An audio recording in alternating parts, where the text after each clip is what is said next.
Hello, everyone. It was an exciting day today. It is Friday here. Well, it's Friday back home also. But this is the day that my book released. So if you pre-ordered the book by donating at least $10 or more at either link below, you should have already received your email. If you haven't checked, go ahead and do that now. I have a little bonus surprise. If you did that, you are the first ones to see the cover reveal for my next book, which I'm going to start talking about in, a couple weeks. I still got some things to do with this one. Like I said, it just got done with the pre-order stage. Going to give it a few days, give everybody time to read it, send me feedback, and I might use your blurb. If you like my book, you say something good about it, I might use your blurb when I put it up on different sites. And that way people will not have to donate through my page if they don't want. They can just go to this website where it's going to be hosted. They can just pay through them, download it right away.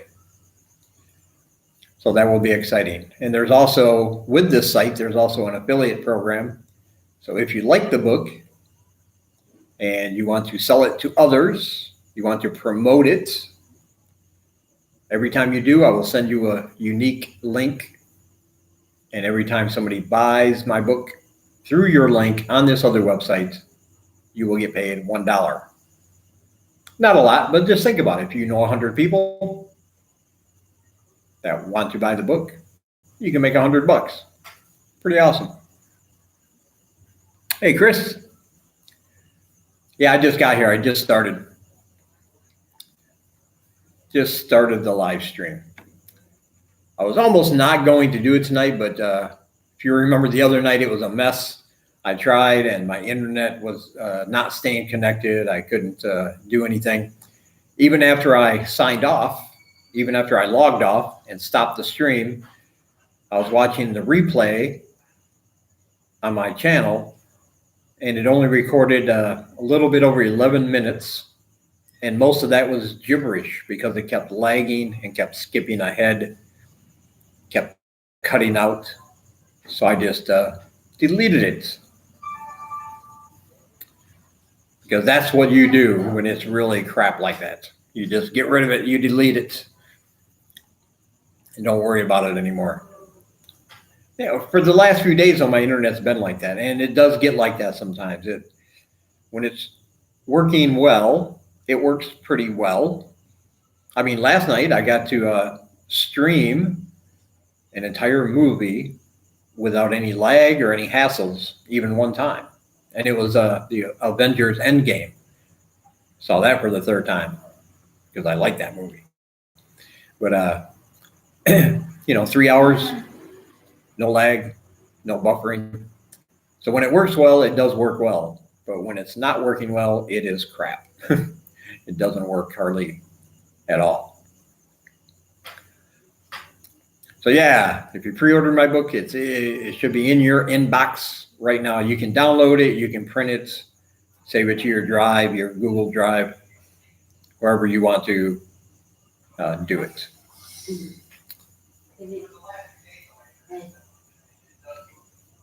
Hello, living the hey, Jimmy. What? Yeah. November 29th. Nice. Are you coming into Phnom Penh or Siem Reap?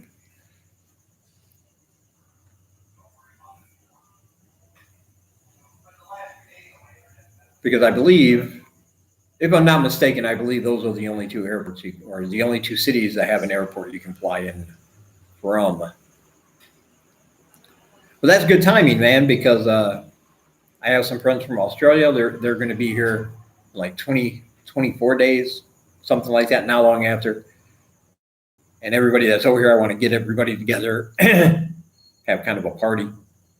We can get together, get something to eat, have a few drinks. Everybody can get to know one another. It'll be pretty awesome. Yes, Phnom Penh. Nice. I've never been to the Phnom Penh airport, so I can't really give you any advice on how to negotiate that. But the one at Siem Reap was pretty straightforward. When you walk in, you got your entry card from the plane. They'll give you an entry card on the plane. You fill it out, attach a passport size photo, hand that and your passport to them, get your first stamp. Then you go through some security check, go back, grab any checked luggage you might have off the little carousel, and you're good to go. I think seen The Kingdom of Wonder. If you look at my last couple videos, his YouTube channel will be in the description of those. I believe he's coming here next year. Is that right, Jim? Next year, I think.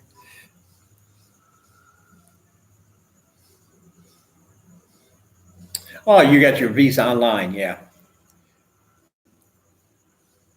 I didn't even consider that. But there is something to keep in mind that depending on the airline you use, they may require to see proof of a return flight or proof of onward travel from Cambodia. I don't think it happens that often. I was never asked to see that. I got my one-way ticket. But there are sites available where they will, for a certain amount of money, give you proof of onward travel for just such an emergency, but you don't use it. So you don't have to worry about, paying for an extra ticket somewhere or getting a refund or anything like that. Yeah, I can't wait, man. It's going to be a good time, I think. Get everybody together and see what we can get going on. Starting tomorrow, Saturday here. Oops, they're trying to reconnect me. Maybe I spoke too soon about how good my internet was actually being. Got a ticket to Vietnam. Yeah. Yeah, I'm not sure, but I don't think Vietnam, I don't think you can get a visa on arrival. If I'm not mistaken, you have to get an e-visa first.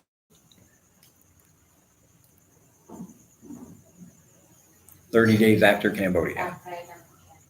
Oh, so you're coming here and then after a month going to Vietnam. That's a good option. Yeah, but like I said, tomorrow begins Bonham Tuk, the water festival here. It's going to be big. The street's already set up down the road. Of course, I'll be making a video when I can get down there. It's going to be a pretty big event. The whole River Road section, if they did it like they did last year, is going to be blocked off to traffic, and because they have nothing but vendors set up along the side of the road, and people are going to be elbow to elbow walking. There's a lot of visitors because it's right by the river, of course, and everybody comes for the boat races. They're pretty exciting. Hey, Jason. I loved the boat races last year. I didn't know which team was which. All I know, I just called them by the color of they all wear matching colored shirts. So if I saw like 4 boats and they're all rowing at the same time and one's lagging behind, I would just root for the underdog. Go blue, go yellow, come on yellow. If I actually knew the rules and how it worked and what the deal was, I might do a little bookie action, take some bets from the locals. But I don't know enough about that to do.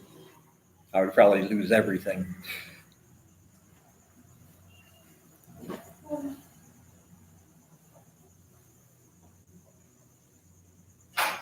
If you're chasing the dollar, Vietnam, they actually pay more, usually a couple, $300 more at least.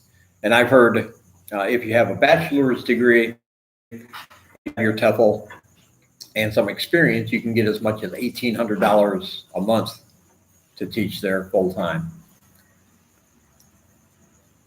But you do need a bachelor's degree to teach legally, from what I've heard.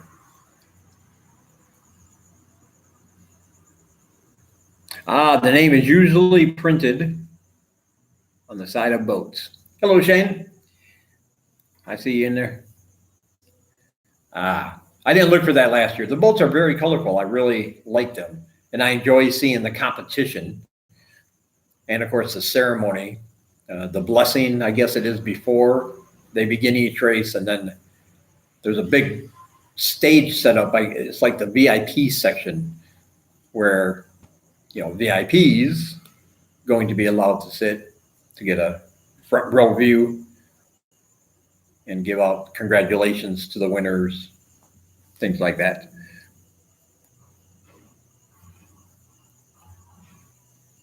Going to the cinema.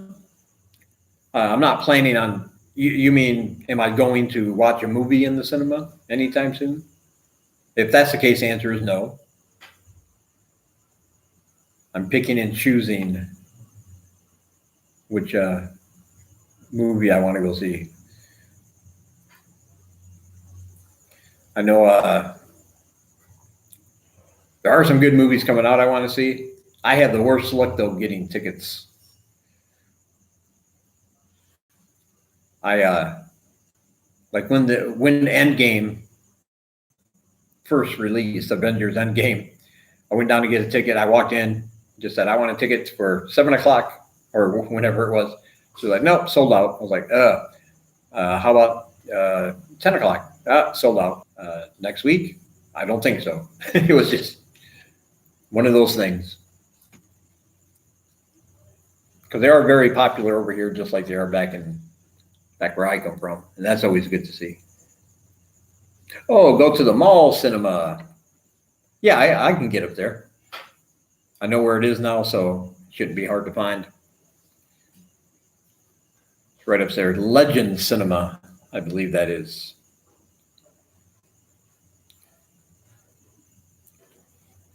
And if you guys have Google Maps and you do a street view, I was earlier tonight, Lai was getting her hair done at a little beauty salon place down the street.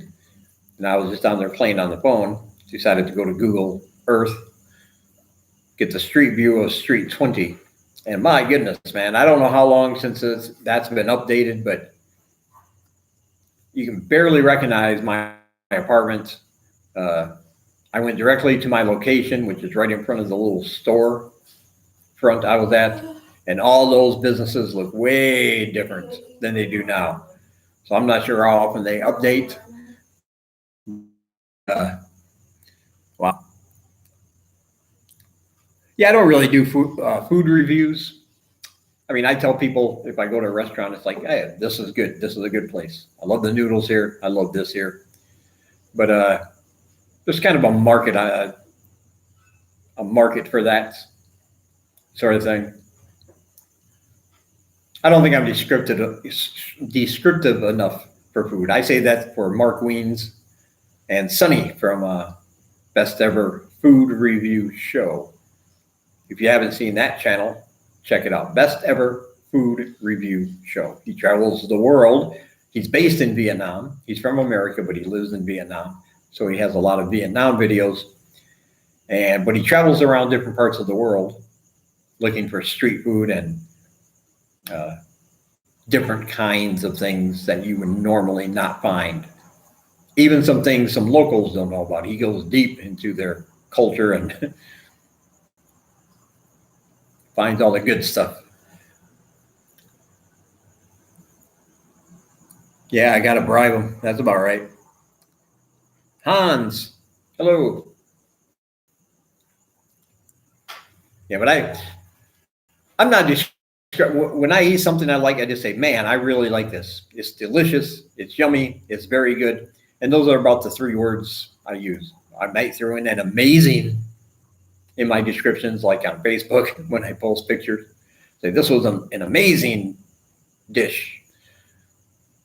But the thing I like about those guys, like Mark Weens and Sonny, is that they're very descriptive. even if you're not eating it, you can almost get a taste of what it actually tastes like for them, the way they describe it. And I would just be gibbering, be like, the broth is really good. The noodles are really good. The vegetables are fresh and good. I think people would get bored with that after a while.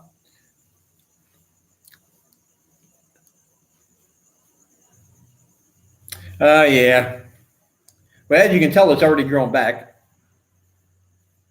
It already looks like I'm a bum again, almost. My hair grows back really fast, which is why I didn't get upset when they accidentally. I think I already told you this, but I'm not sure. But what had happened was I went to get my hair cut, and I looked at the guy because I had my goatee and my mustache, and I wanted the sides shaved and underneath my neck. So that's what he did. And then for this, I was like, trim, trim. I made a motion like this, trim, trim. But obviously, trim didn't translate, and he saw this, got out his electric razor. Next thing I know, it was like, zoop, zoop. I was like, oh my God. You got to let him finish now, right? It's already half done. And Halloween's over, so I can't even play it off like, no, I did that on purpose. A few days earlier, I might have just done that too. Will I get a tattoo in Cambodia? As a matter of fact, I probably will. I believe it's for Khmer New Year, which is in April next year. The last year I was down at one of the big areas they had set up with all different kinds of events and vendors and everything. And I passed by a tent, and they were doing traditional Khmer tattoo by hand with a stick and a little hammer. And I was just curious. I was just looking, trying to get a good angle where I could film it because there was a bunch of people around. And one of the guys came out of the tent and said, "You want a tattoo? You want a tattoo? We give you a tattoo for free. We give you a tattoo for free." He was going to give me a free tattoo. And I said no, not because I was worried or concerned about any diseases or anything, but simply because I didn't have the time and I didn't know how to ask, like, what's the catch? Why are you going to give me a free tattoo? Is it because I'm a barang? I'm a foreigner? And I guess that makes sense because they already had a good crowd. They could probably get a larger crowd if they had some poor foreigner in there going, ow, ow, ow, every couple seconds, ow, ow. But if they are available next year, I'm going to make the time and do that, and I'll have a single eye or somebody there recording it.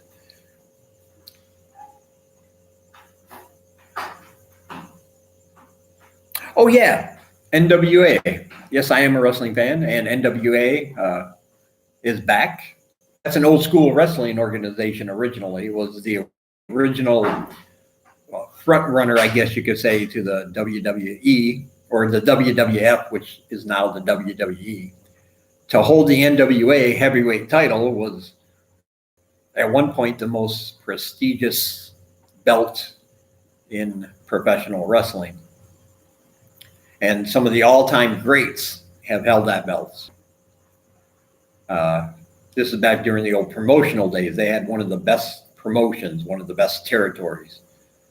And they got all the very talented, very good performers. And they made a name for themselves. And then, of course, Vince McMahon took over, started buying up all the territories to make his mega monster WWE. And it's good to see it back. I haven't checked it out yet, but I will check out that YouTube channel. I am still watching each week. What Culture Wrestling. I always catch up on they have those episodes called Ups and Downs for every broadcast. They do, they do the Monday Night Raw, the Friday Night, Monday Night War, except it's on Wednesdays between NXT, which is the developmental WWE brand, and the new upcoming AEW, All Elite Wrestling. So it's nice to see how that's panning out. A lot of good wrestling out there if you're a fan. And I can always catch all the replays. Before Raw, I usually just watch those channels that do the highlights. It's like 30 minutes because I don't want to watch 3 hours. I just don't have time to watch 3 full hours of wrestling. So I'll just catch the highlight reel to see what's going on and look at all the clips WWE uploads so I know what storylines are taking place, that kind of thing.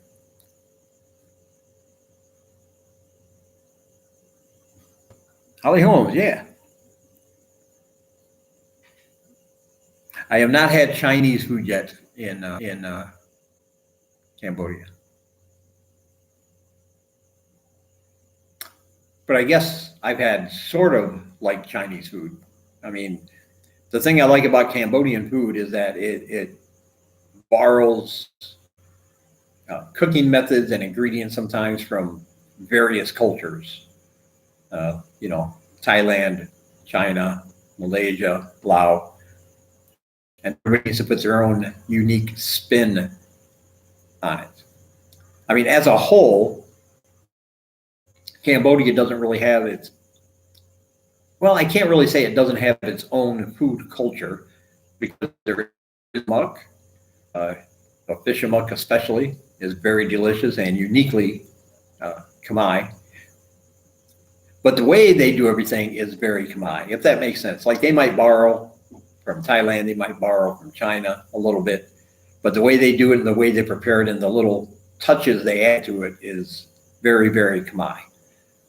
And so I really enjoy the food because you can get a little of everything if you eat locally. And then, of course, they do have Chinese restaurants, Indian restaurants, all kinds of restaurants. Even the new Italian restaurant just opened up down my street. Italy Eats is what it's called. Nepal.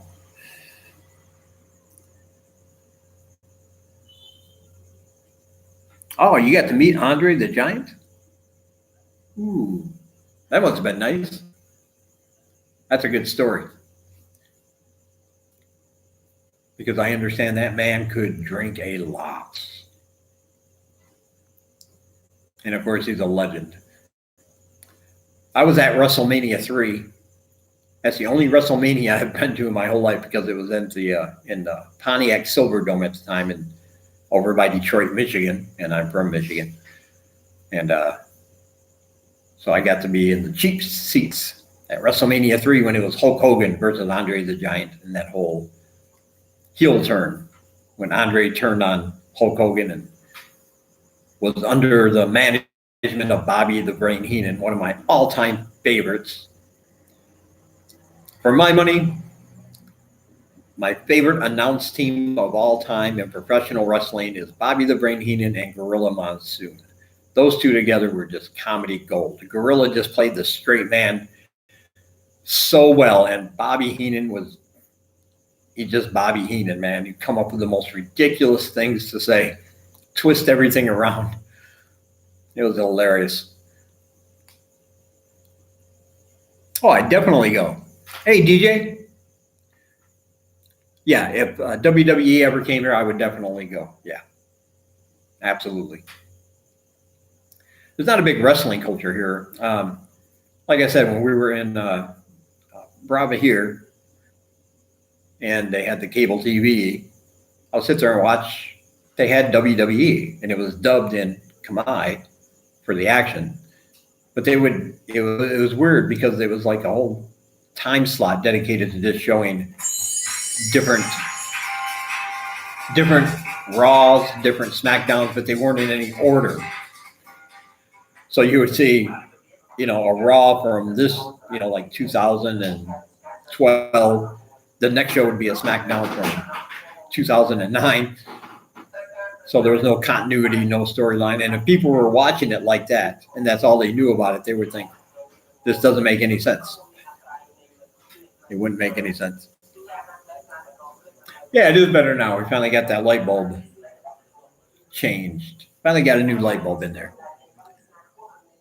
You do have to be.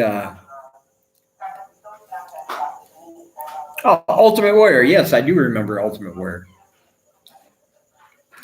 And it's just sad to think that the last time I saw him on TV was after his induction into the Hall of Fame, and he gave a very inspiring, very good speech in the middle of the ring, and then the next day he died.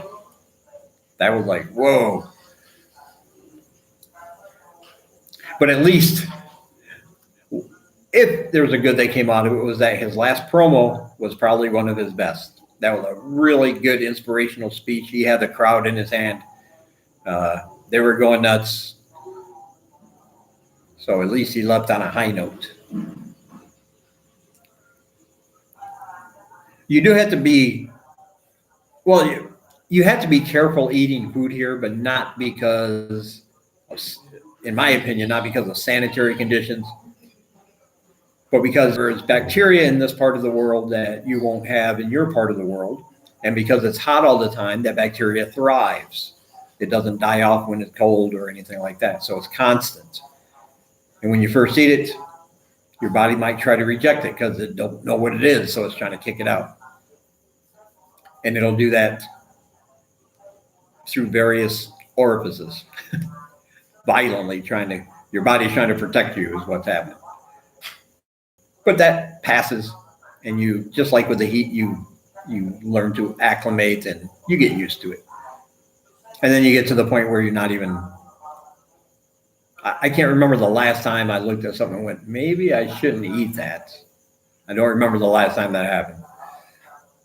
If it looks good, I eat it.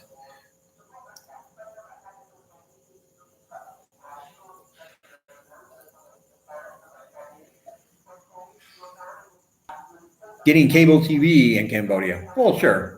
Well, I wouldn't consider it. I don't even have a TV. As you guys know, over there is the right over, yeah, that thing right there. That's the mount. That's the Walmart mount for the TV. I always say it's funny because I have the only apartment in this building that comes with free cable, and I'm probably the only apartment that doesn't have a TV. The cable line's right underneath it. But I'm afraid if I got cable, I would just be, I get distracted easily as it is. And there are some things I tend to procrastinate on. And I think if I had a TV, it would just make it worse. I know myself. I know my weaknesses and my limits. Let's put it that way.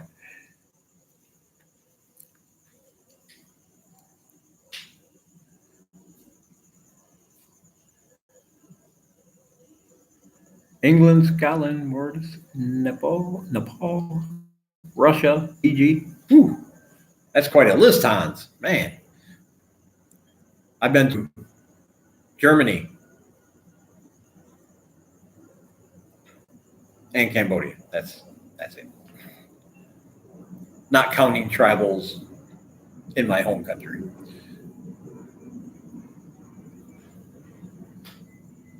January, that's coming up soon.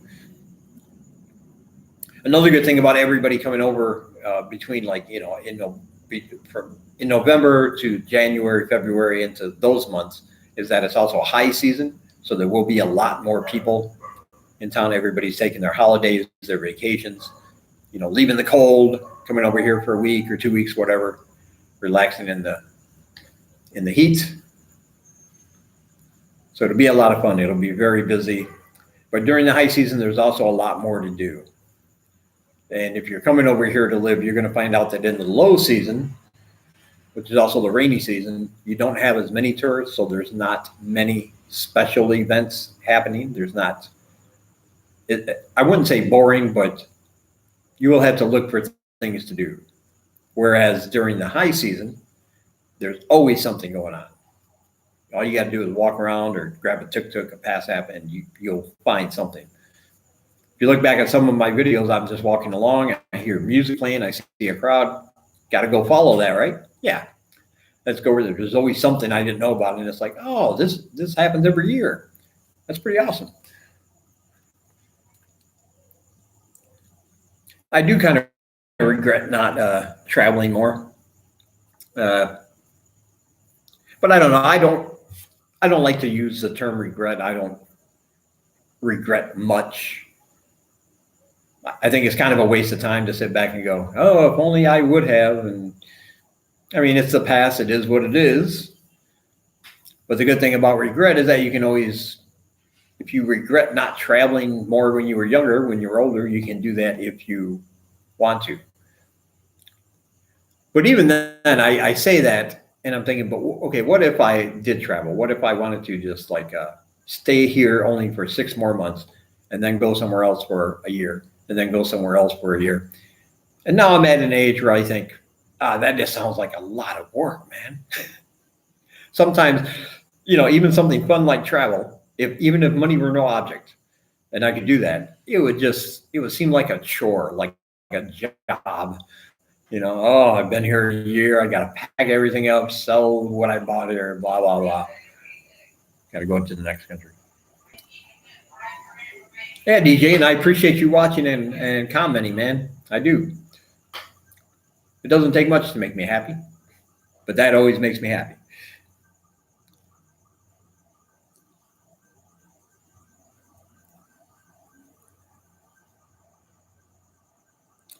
Where next in Asia? Vietnam. I want to visit there at some point. The good thing is that just like the old European Union, you know how you could, I guess is how it works. I don't know much about the European Union, but I believe like if you were a citizen of a country that was in the European Union, you could travel to other countries. You didn't need a passport. You just needed a document and your ID or something. Is that how it worked? Somebody let me know. But they have the same thing here, ASEAN, which is a combination of all different countries in Asia. And so the good thing is, like Sarai, she doesn't need a passport proper to go into most of the neighboring countries. I think Malaysia is the only exception. I think they need one. But like I believe if she wanted to go to Vietnam for I think 15 days, Thailand 15 days. I think there's a 15-day. What am I trying to say? There's a 15-day period where she could go for free. She would have to pay a one-time price. She'd get a piece of paper, show her ID, and she would still have to go through the process. But she doesn't need a passport or anything. So yeah, traveling is definitely something we could do. Because I did look up, if she ever wanted to get a passport, how she would do it. And it's a pretty long process here. It's a really long, complicated process for a local Cambodian to get a passport. It takes a long time. I was surprised. Kids on the block. I think you're right. I think, Hans, I think, well, here's what I've heard. Here's what people have told me on the price difference between Vietnam and Cambodia is that for food, even though I think everything's extremely cheaper, but food is cheaper in Vietnam. But as far as living there, expat style, apartments are generally more expensive. Like, mine's 170. They're saying the same thing in Vietnam in a relatively nice, relaxed part of town would be anywhere from 250 to 300. So the rent prices are a little higher, but the food is cheaper. There's a lot of street food in Vietnam. I've just seen video after video anyway. And if that is to be believed, there are just places all over where you can get street food dishes, for less than $1 everywhere, 50 cents, 60 cents, 70 cents.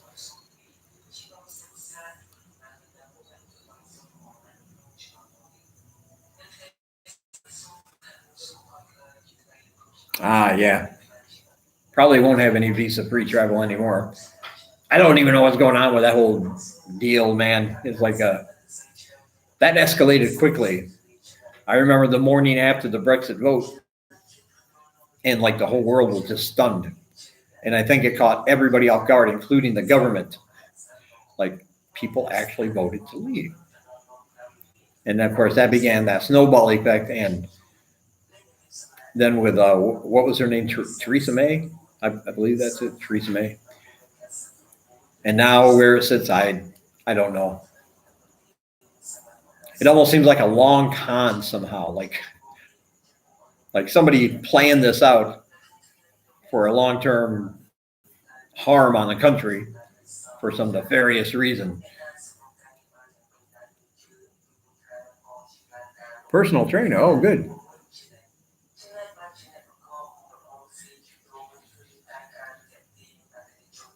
Nice.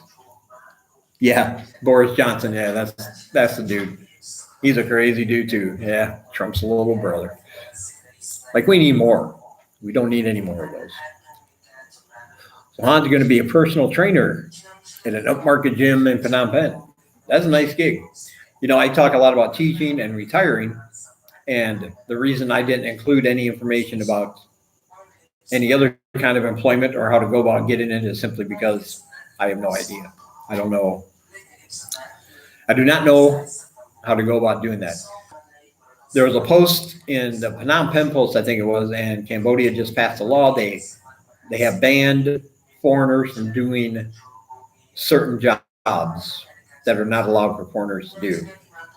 Those are jobs that would be considered something a local could do. If a local can do it, foreigner is not going to be allowed to do it. As far as a regular job, that doesn't affect teaching or anything, obviously. But one of the things was opening a barbershop. If you're a foreigner, you can't open a barbershop. You can't be employed as a barber because they feel that's a job a local can do. Construction, again, same thing.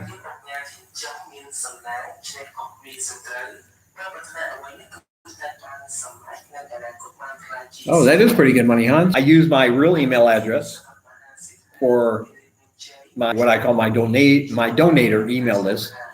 I have two different email lists. I have one that I can use my real email address. I got another one for my other channel, Make Money with Dave, that deals just with money making ideas. That Gmail will not let me use my real email address for that list because they're considering it spam because I use words like you can make money for free on this website and they think it's a spammy thing. So I wasn't sure.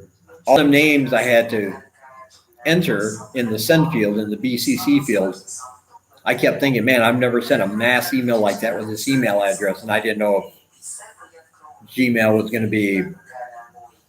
I didn't get any messages saying any got bounced back, so that's good. So I assume they all went through. So I'm glad you got the book. I missed the question there.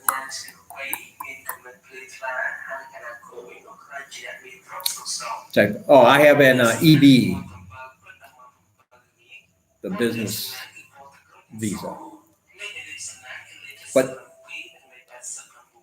technically, if I did this, I would never be able to work legally at a school again. But technically, I could change it next time to an ER, a retirement visa, because even though I'm technically, if I did this, I would never be able to work legally at a school again. But technically, I could change it next time to an ER, a retirement visa, because even though I'm teaching, the place I'm teaching is not paying me because I'm getting donations from people like you guys, and that pays for the education of the students. So they don't have to pay me. The place I'm at doesn't pay me.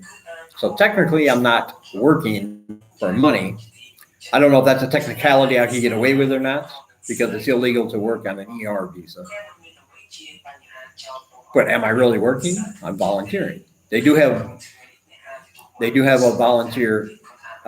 They do have a special thing for volunteers if that's what you're coming here specifically to do. But I do not know much about that. I don't know what else you need. I don't know if you still need a work permit or not.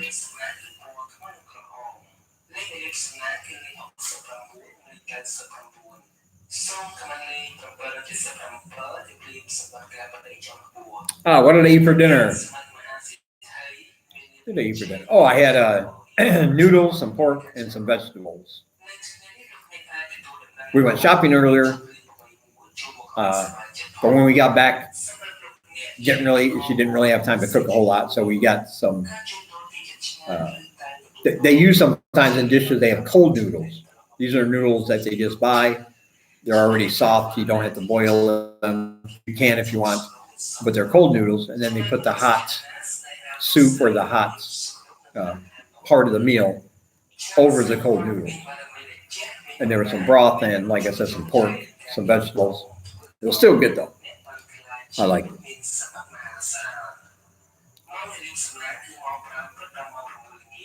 How tight are Khmer women with their family? Very. Family is important to this culture in general. Family is like the most important thing. Family is like the most important thing. I mean, they will skip work without calling in like we're probably used to back in the West. They will just skip work 2 or 3 days sometimes and walk back in. And if anybody says, "Where were you?" they'll just say family problems. Because family will come first. And you will. And if you date a Khmer woman, you will get to know her family at some point. You will.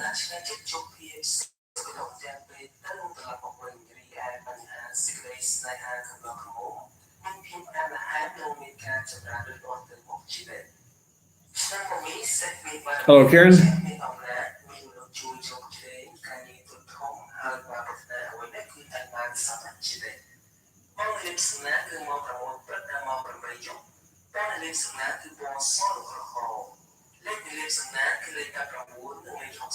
Yeah, it's cool, guys. It's cool. David Shane's all right. He's not taking the piss, if I'm using that correctly. I have a very bad British accent. You don't want me to use it. You don't.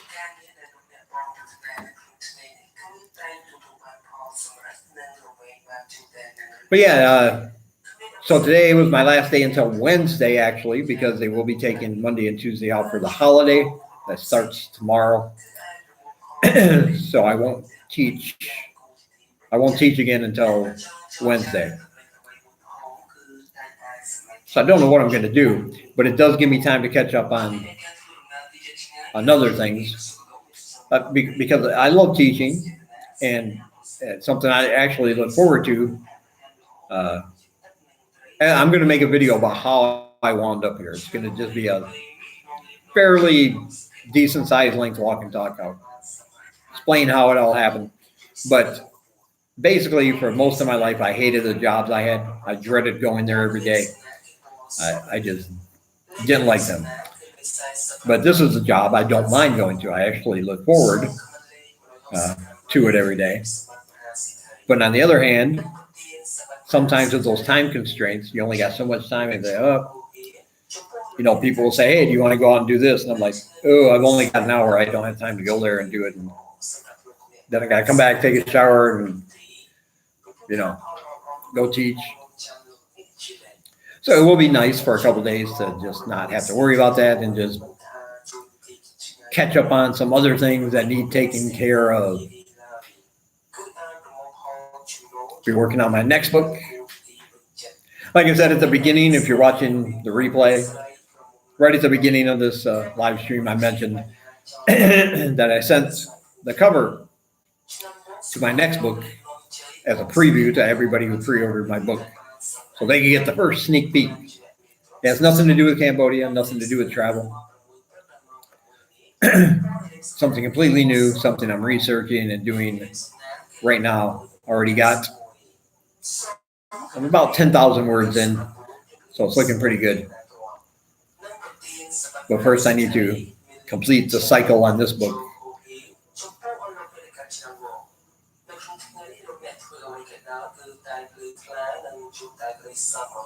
Which video?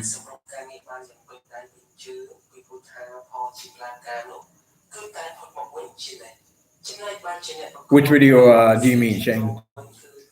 The video for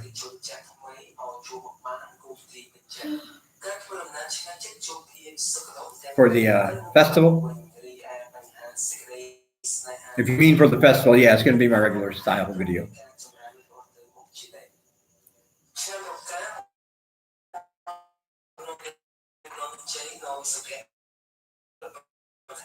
Over 30 miles from Canada. Over 30 miles from Canada. DJ, you were a hippie. Were you a traveling hippie? Did you like follow the dead around? You know, the Grateful Dead? I would have done that. I would have totally done that. DJ, you were a hippie. Were you a traveling hippie? Did you like follow the dead around? You know, the Grateful Dead? I would have done that. I would have totally done that. If I wouldn't have been, 2 years old. If I wouldn't have been, 2 years old or whatever.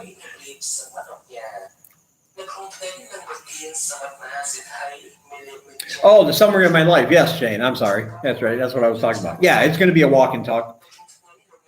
Sometimes I sit down here in front of the camera. I like doing this because it's really easy.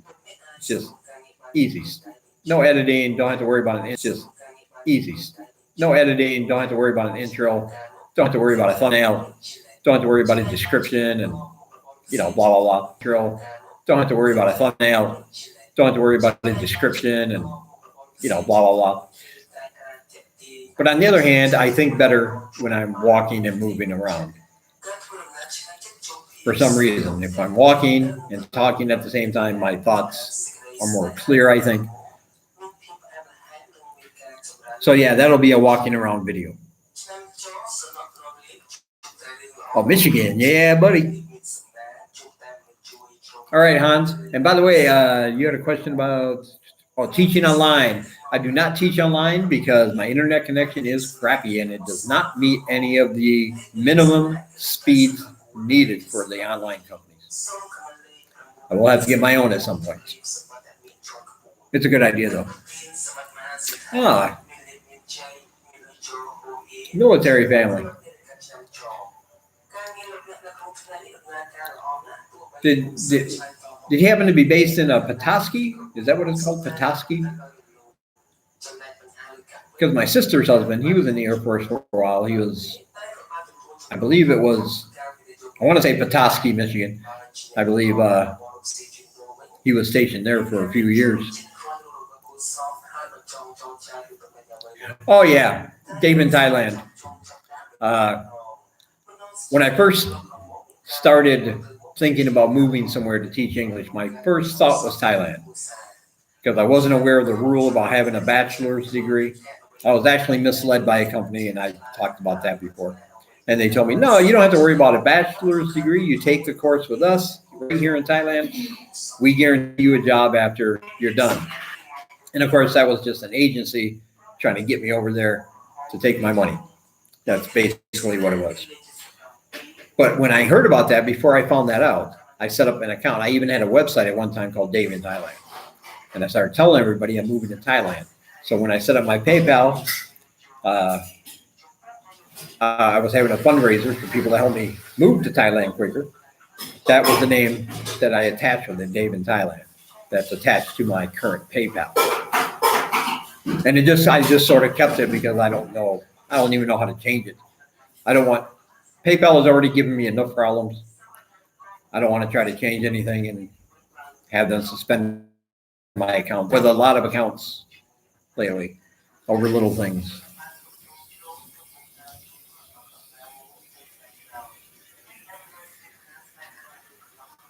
Yeah, I use Google Translate for Khmer to English or for English to Khmer, and it's really good for short sentences or individual words. But if you're trying to put like 2 or 3 sentences or a paragraph in there at the same time, a lot of it is going to be gibberish. And the speaking part, Khmer to English, is completely useless to me. Sangla wants to say something. I've done this before. I'll just say, okay, talking to the microphone in Khmer, and she'll say what she wants, and it translates into English, and it says something like, the airplane was glued to the flower in June, or just a bunch of random English words. So I don't think it quite understands what she's trying to say.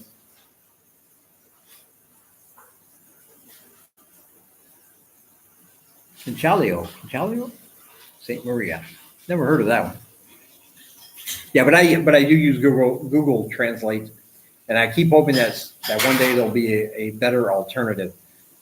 But a lot of these translation apps, some of them don't even include Khmer because it's not a very popular language to learn.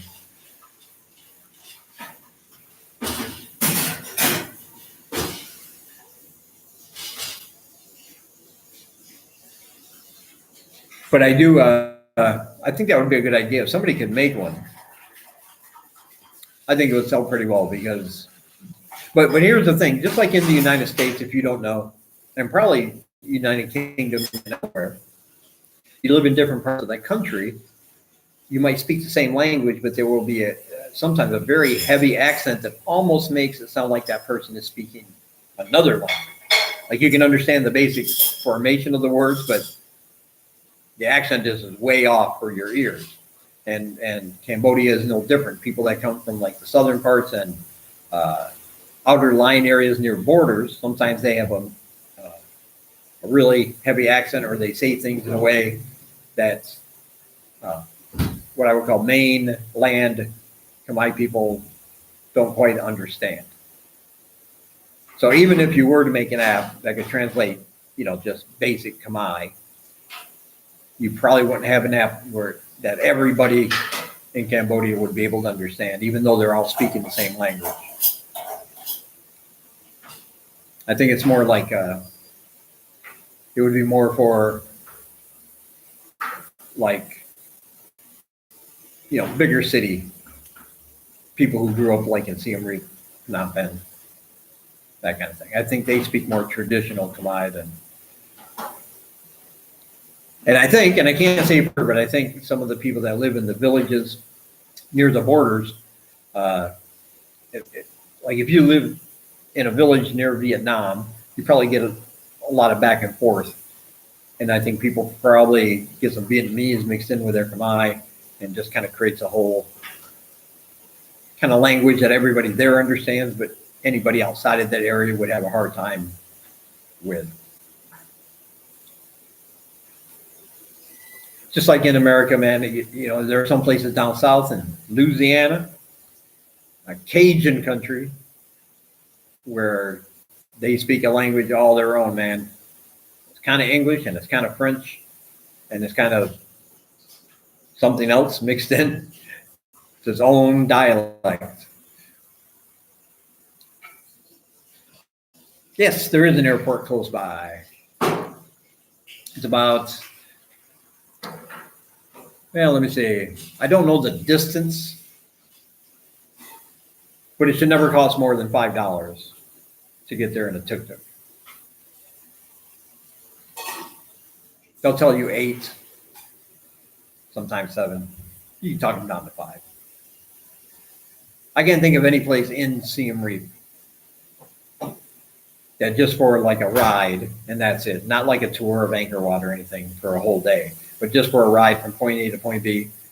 I would never pay more than $5 just for a one-way ride anywhere. But they will try. Yeah, we see planes overhead all the time coming and going.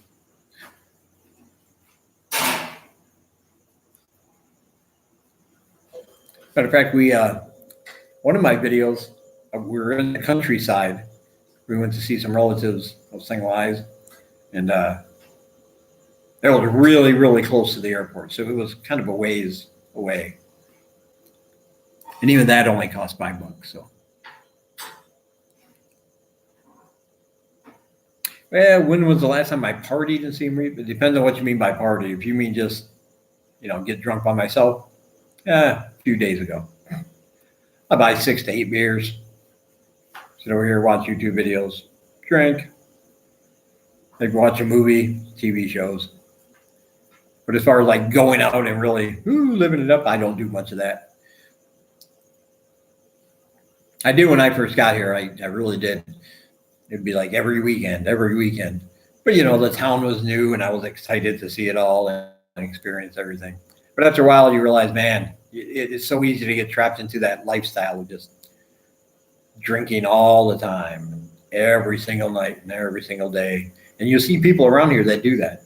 You'll see the same people. They're sitting on little stools in front of these different businesses. They all these businesses sell beer, 50 cents a can, and they're sitting there every day. The foreigners, obviously been drinking for a long time, and it's only 2 o'clock in the afternoon, and they already have like 6 empties stacked up in front of them. They just buy their beer there. The owners allow them to sit there as long as they don't cause trouble. They can just drink their beer in peace all day if they want. Oh, she got her hair cut. Come show them. Yeah, show your hair. Your hair. Yeah. Come here. Come here. Now she's going to act shy. Yeah, she just got her hair done. Got her hair cut. I was thinking about grabbing a few beers, but like I said, Bonham Took is coming up tomorrow. I don't want to stay up till 3 o'clock in the morning and then I wake up with a hangover and then say, oh, I'm not going to go down there and film today. I want to get as much of it as I can. But it's always fun. I like Anchor beer, not Anchor. 2 different brands. Anchor, Anchor, like the thing on a boat. I don't like that. To me, it just tastes like beer flavored water. It's just very weak. But Anchor, like the Temple, that has like 6% alcohol by volume. So it does the job quicker, and it really has a nice hoppy, nice kick to it. I like it.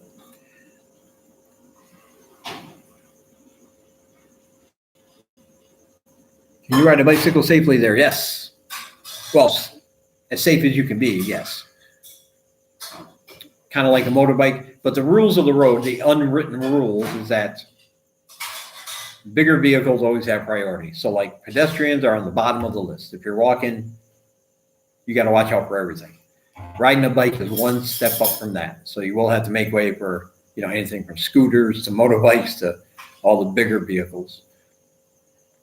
So like if you're in an intersection and let's say a motorbike is trying to get through the same time as like a bus, the motorbike will give way to the bus, even if he has the right of way because the bus is bigger. So you do have to always be careful, but I see children riding bikes like on the street, crazy times of night. Every night on the way home from the pagoda, man. After I get done teaching, it's traffic jam on Watbo Road, just bumper to bumper cars and motorbikes, and the motorbikes are weaving in and out of the car so they don't have to stop and trying to get ahead. But in between there, you see all the younger kids, and they're on their bicycles doing the same thing. So I guess I would say that it's about as safe as you can to pay attention. Because you do have to have your head on a swivel.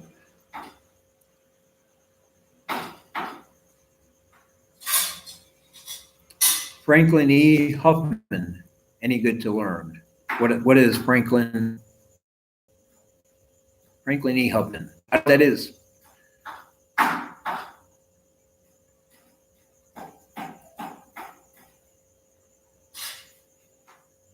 No, it's not.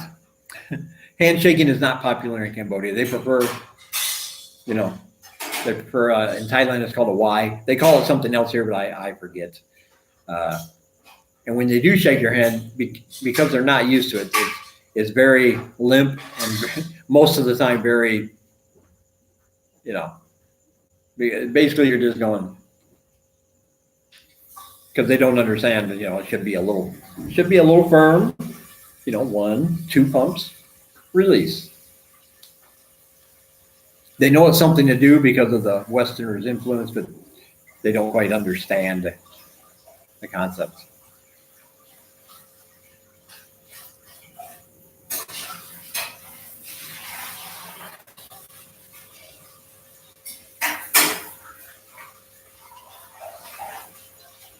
Nightclubs.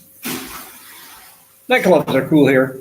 You go down to Pub Street, you have, or not even just on Pub Street, because believe it or not, Pub Street gets a lot of attention. You know, everybody parties on Pub Street. But Pub Street itself is not that big. It's just one big block. That's all it is. It's just a block. The, the street itself. Usually when people say Pub Street, they're referring to the whole area downtown, like I do. If I say I'm going down to Pub Street, I don't mean a bar just on Pub Street. But there might be one around the corner. There might be one across the street. There might be one just before you get to it. So that area has almost any kind of bar you could want. You want rock and roll, you can get rock and roll. Do you want, dance music, techno, live DJs, you can get that. Do you want dingy little dive bars? You can get those. Do you want big, flashy, loud, blaring music, lights flashing everywhere, you can't hear yourself talk? You can get those too. Of course, I like the dingy bars, obviously, because I'm old. And me and my buddy Rod, one time, we did go into one of those fancy nightclubs with the loud music and the strobe lights and the flashing lights. And everybody looked like, we looked ancient compared to these people. These were all like kids, man. These were all the very young people, and we stood out like sore thumbs. And it was just like, felt kind of creepy. It's like, dude, we shouldn't be in here like looking at these girls dance. It just made me feel creepy. I'm like, yeah, we better get out of here. Somebody might call the police. I mean, back home, somebody would have called the police. Somebody like me walks into a place like that, right? Because I had the long beard, really long hair. And back home, somebody would have called the police. Somebody like me walks into a place like that, right? Because I had the long beard, really long hair.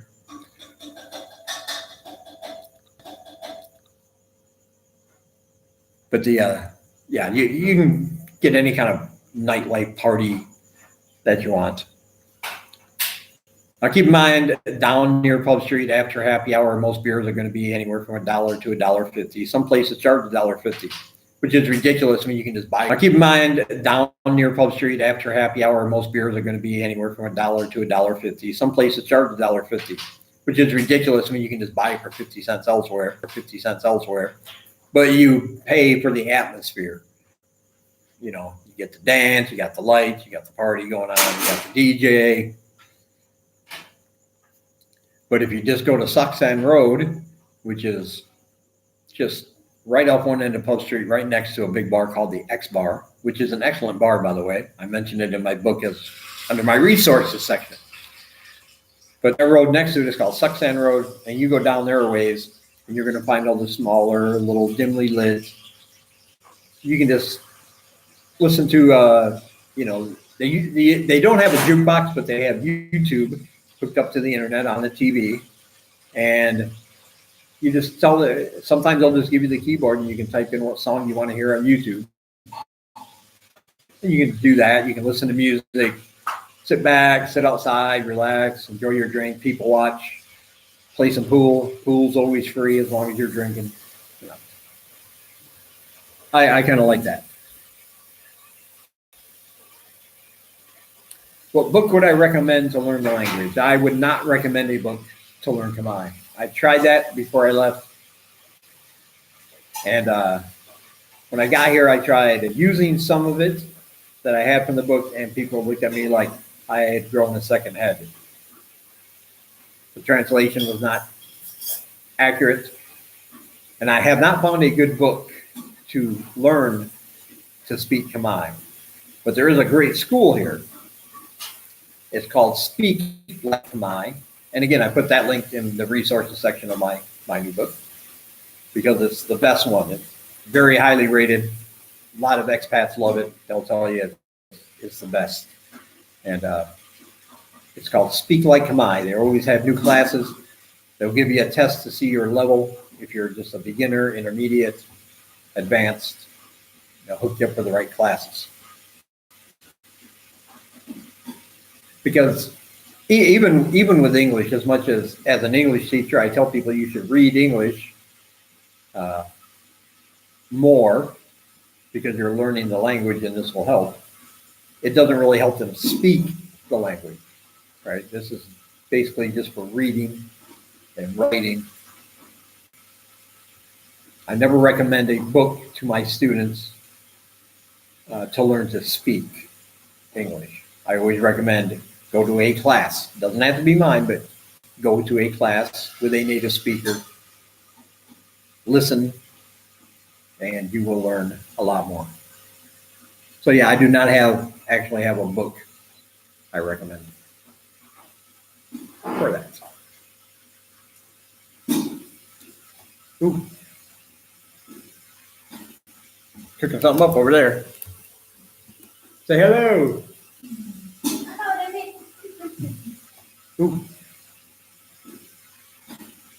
Cooking something up over there. Say hello. Say hi. Show them your haircut. I'll be right back, guys. I need a smoke. Hello, my name is. Say hi.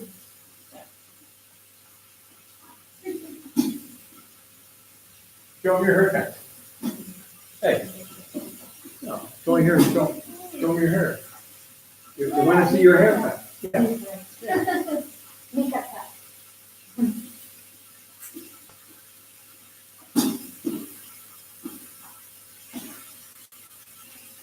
She is frying something up, as you can hear. Pop, pop, pop out there in the kitchen. Oh, yeah.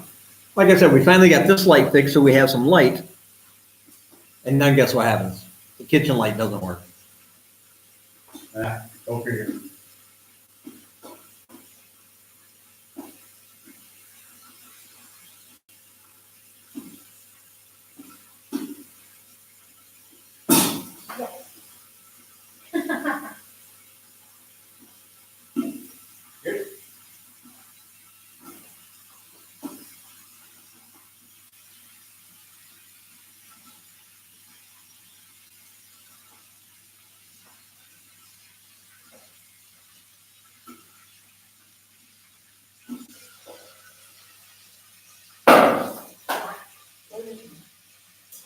Oh, be careful there.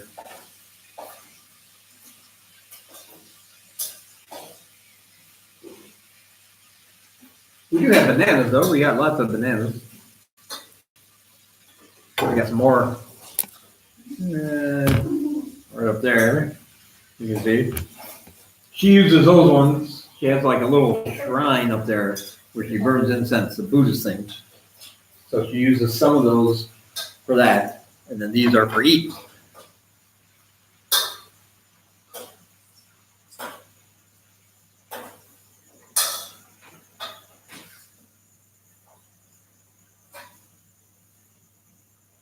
Matter of fact, here, see if I can do this. Carry you over here. I don't know if you can see that, but there's a little shrine right there, or whatever you want to call it. She burns her incense stuff. There's Lemmy. Carry this around. Hey, what are you cooking? It's dark, I know. Yeah, too dark. And let me get the cigarette out of here. I don't like smoking inside. Makes the apartment smell.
Let me give you guys a change of scenery. I had to get that out of the way.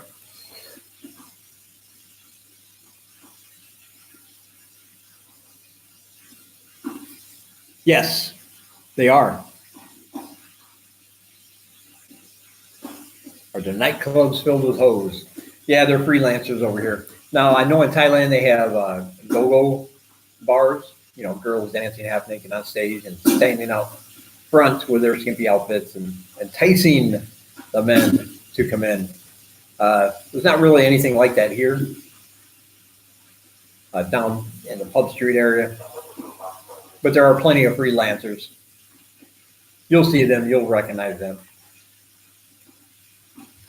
And there are a lot of lady boys. But let me tell you something about them, is that none of the other shenanigans involved, they are a lot of fun to party with. Those lady boys know how to party. They're a lot of fun, very entertaining, and they're not at all aggressive about trying to get you to pay for sex. You say no, it's cool. So I would highly recommend. There's a bar down on Suxan Road that where the majority, or a lot of them, I won't say the majority because I don't know the numbers, but a lot of them like to hang out. And it's always packed with people, locals and foreigners. It's just not over here it's not a stigma. It's not a big deal.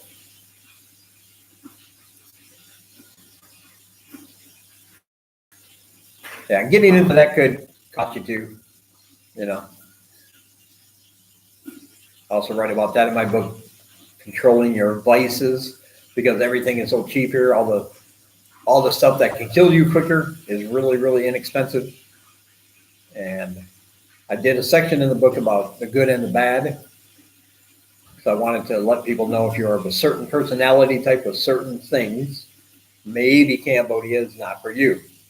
And one of those things was if you get addicted to things quickly, or if you have addictions, probably not a good idea. You can get, things you would need drugs you would need a prescription for back home. You can just buy them over the counter here. And there are illegal drugs and pharmaceuticals everywhere, and they're really, really cheap compared to back in the West. I mean, even cigarettes. Look, man, I can buy a pack of smokes for 25 cents. Beer is 50 cents. So even those two things there, if you're not careful, you can think, oh, I can smoke more now because, I can buy 4 packs for $1. And of course, that will kill you quicker. But still, I only give that as a warning. I do not judge anybody based on their lifestyle. Do what's best for you. Whatever makes you happy, you should do. You will receive no judgment from me. But I do want to say this, and in all seriousness, I do know people here who came with the best of intentions, and because of certain addictions, things they never tried before, and they thought it would be thrilling because they're on vacation. Ooh, I'm in a foreign country, I can get away with it. And they found themselves going down a very bad rabbit hole, which leads to a lot of bad things happening. Some of these people wind up homeless and jobless as addicts. They have nowhere to turn to. So people come over here, and if you're ever depressed, if you ever feel like all hope is lost and you have nowhere to go, don't be one of those guys that the embassy is going to have to call back home and tell your family that they found you hanging from your room or jumped off a building. Okay, you can reach out to me on my channel, through my email, which is also in the book, any of that good stuff. All right, sometimes it's better to just vent. I may not have any answers to your problems. It's very likely I don't, but sometimes just letting it all out when you don't feel like you can talk to anybody, maybe you're ashamed of how you're feeling and you don't think it's manly and you don't want to bother anybody. And sometimes if you can just have somebody to just vent that out to and get it out of your system, even that could make you feel a lot better knowing that somebody is there to at least listen and offer as much guidance as possible. So if you do get stuck in a situation like that, contact me, and there's plenty of other people that would be more than willing to help. All right, that's going to do it for this one. I'm going to get out of here. I smell something good. And when I smell something good, I am going to eat it, my friends, because that's what you do. I see you lurking back there. She's lurking back there. All right, so I'm going to get out of here. And don't forget, all the links are down below. If you want a copy of my book, the pre-order stage is over, but you can still get it for a donation of $10 or more. Any of the links below, my donate link, or you can go right to my road to 1000.siterubics.com page. You can check out all the details about the book. There's a donate button at the bottom. Ignore the part where it says in 2 weeks, because I put that up 2 weeks ago when I first announced that it was almost done. But if you donate at least $10, as soon as I get the email, I will send you a copy straight away. Okay? So I hope everybody has a good weekend. Bottom Tooks tomorrow. So I'll probably be uploading another video either tomorrow or Sunday. All right. I'll talk to you guys later. Thank you for stopping in. I always appreciate the support, by the way. Always. Whether it's a like, a subscribe, or a comment, I always read them. And I always appreciate them, even if sometimes you get the occasional dick. That happens. This is YouTube. It's the internet. I understand. All right. I'll talk to you guys later.